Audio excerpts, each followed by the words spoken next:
దళిత మహిళా చైర్పర్సన్పై పెట్టిన అవిశ్వాసాన్ని వెంటనే ఉపసంహరించుకోవాలని డిమాండ్ చేస్తూ మహిళా సంఘాల ఆధ్వర్యంలో బుధవారం సూర్యాపేట పట్టణంలోని చైర్మన్ రేసులో ఉన్న 31వ వార్డు కౌన్సిలర్ కొండపల్లి నిఖిల్ దిలీప్ రెడ్డి నివాసం ముందు మహిళలు పెద్ద ఎత్తున ఆందోళన నిర్వహించి బైఠాయించారు.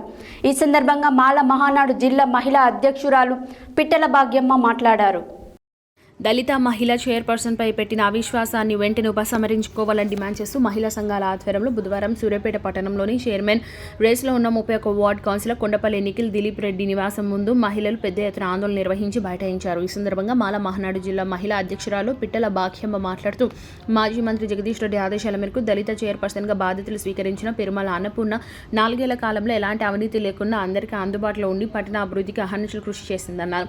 2 నెలల కరోనా కాలంలో ప్రజలందరికీ అందుబాటులో ఉండి ప్రతి చిన్న విషయానికి స్పందించిందని అన్నారు.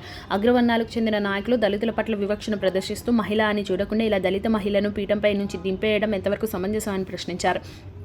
దళిత బిడ్డ పట్ల ఇలా చేయడం సరికాదని అవిశ్వాసాన్ని వెనక్కి తీసుకుని పట్టణ అభివృద్ధికి సహకరించాలని విజ్ఞప్తి చేశారు. మున్సిపల్ కౌన్సిలర్లు దళిత చైర్పర్సన్పై పెట్టిన అవిశ్వాసాన్ని వెంటనే ఉపసంహరించుకోవాలని, లేని పక్షంలో అవిశ్వాసానికి మద్దతు పలికే ప్రతి కౌన్సిలర్ ఇంటిని ముట్టడిస్తామని హెచ్చరించారు. ఈ కార్యక్రమంలో దళిత మహిళా నాయకురాలు బొడ్డు రజని, జయమ్మ, షేక్ భానుశ్రీ, బొల్లెదు విజయ్, వాంకుతోట్ నీలమ్మ, దళిత మహిళా శ్రేణులు తదితరులు పాల్గొన్నారు.